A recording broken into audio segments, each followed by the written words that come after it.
Why hello there, lovelies. Welcome to a new sort of format for Out of the Box. So, Kingdom, eh? It exists. It's been alright. It's given us a lot of, very good releases, like, Air Razor back there, or over there on the other shelf, some of the others, like Warpath. Warpath was very good. And it's given us, some meh releases like Trax and Repack of RC. I mean, I like them both because of who I am as a person, but I admit they've got their flaws. And, oftentimes people consider repaints to be, flawed figures. I don't quite hold that same belief. I think repaints can be perfectly valid. So, what about repaints of obscure Japan-only characters? Specifically, from the Beast Wars line. Well, today, for this episode of Out of the Box, we will be taking a look at War for Cybertron, Kingdom, Deluxe Class, Shadow Panther. No, he does not come with this sword. That's one that I added on my own. And yes, I did get a G1 Lightspeed at a thrift store for 50 cents, and he's my boy. He's my boy. So in his alt mode, Shadow Panther, as his name would imply, transforms into a panther. And a pretty good panther in my opinion. Unlike Cheetor, he doesn't really have much of like the sort of blue showing. Instead he does have some silver bits, but overall they're not too intrusive in my opinion. Again, as with Cheetor, he doesn't have pupils in his eyes, but in this case I kind of prefer it. It kind of gives him more of a spooky vibe. Again, as with Cheetor, his tail transforms into the weapon. Although, on my copy at least, it doesn't seem to want to peg in all the way. Okay, whatever. I can sand down the peg or something. He has the same articulation as Cheetor. Nothing at the head except for an opening mouth. Meow. Forward and back at the front legs, as well as a ball joint allowing them to go out and a little bit of wiggle. Rotation at the knees, allowing them to, do that. And ball-jointed paws, with an extreme front joint. That looks painful. Due to the robot mode legs, it has sort of a out and in and forward and back at the thighs, sort of.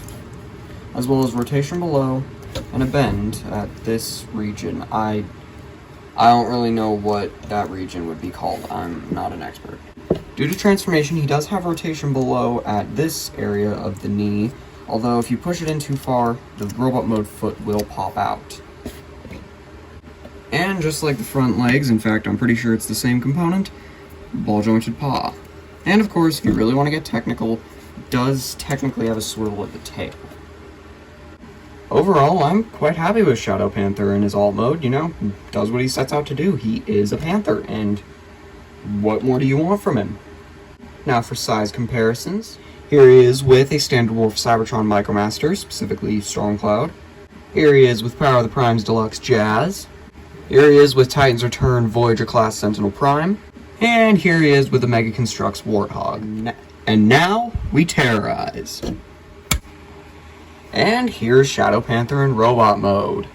And he is certainly a good-looking robot mode. I really don't have a whole lot to complain here. Aside from maybe the feet. They're a little small and they don't really have much heel support, so it can sometimes be a bit difficult to get him to stand in an action pose. Oh! I've been fallen! But overall, he is definitely a looker. His color scheme really does kind of give him the whole shadowy ninja vibe. And what maybe helps that is the pins. For some reason, I don't know why, on both him and Waspinator, the pins are metal, but they're painted black. I don't really know how to explain this. I guess maybe it's just something they wanted to do because they thought the pins stuck out too much? But they're robots, they're supposed to have metal bits. And why waste your budget painting the pins instead of adding more paint to the figure? Or maybe another small accessory? Anyways, as far as accessories go, Shadow Panther does include his tail whip thing, which can be held in one of two ways. Either at the end of a tail for a pretty decent looking mace sort of weapon, or from the 5mm port creating... I'm not even gonna say it. Unfortunately, he doesn't include the blaster, much like Cheetor, which I think is really a missed opportunity. What is not a missed opportunity is that head sculpt. Boy, that looks nice.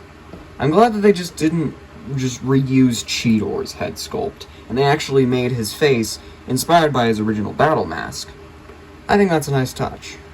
And he wears his allegiance proudly, with a Predacon symbol located on his right forearm. And yes, he does have back kibble, but it's really kind of unavoidable, if we're being completely honest with ourselves. Anyways, he's got pretty standard issue as far as articulation. Ball-jointed head, which allows him to look side to side, a little bit of tilt, but with the help of this little notch in the back, he can get very good looking up. Arms go both forward and back, and out and in, although you may want to watch out for this piece of kibble. Thankfully, they've engineered in a fix. The arms can also sort of do that little pivot. We've also got rotation below, elbow bend, and wrist rotation, which is always a nice touch for me. As with most War for Cybertron figures, he does include a waist swivel. And his legs are not on ball joints, but they are on universal joints, allowing him to go out and in and forward and back, along with rotation below just above the knee, and a bending knee. As comes standard on most War for Cybertron figures, he does have an ankle tilt, and he also does have an up and down sort of swivel at the ankle. I don't actually know the technical term for that joint. And due to the alt mode articulation, you can adjust the arms if you want. You can, give them that if you so desire for some reason. One more thing I forgot to mention. His little crotch plate, which I just noticed, is supposed to look like a roaring feline creature, is able to go forward to allow for his legs to go all the way forward. Yeah. All of that articulation allows for some pretty nice poses, if I do say so myself. The joints feel mostly nice and tight. There are a few that I'd like to tighten here and there, but overall, pretty solid. And that's really the word I would use to describe Shadow Panther. Solid. He doesn't really do a whole lot, super interesting. I mean, if you've already got Cheetor, then you don't really need him per se. But I've definitely had fun with the figure, and I would say that, if you're looking for something, to pad out your Predacons, then yeah, he is a solid pickup. So overall, I think I would give Shadow Panther, we'll say 7 out of 10. He's definitely good. He just doesn't do a whole lot, super special. But, he does do what you need him to do. If you want Shadow Panther, get him. If you, don't want him, don't worry. You're not missing out on too terribly much. So yeah, this has been a new episode of Out of the Box. And I am Noble2 Productions saying, peace out! Also, what do you think of my new username? I like it. Yeah.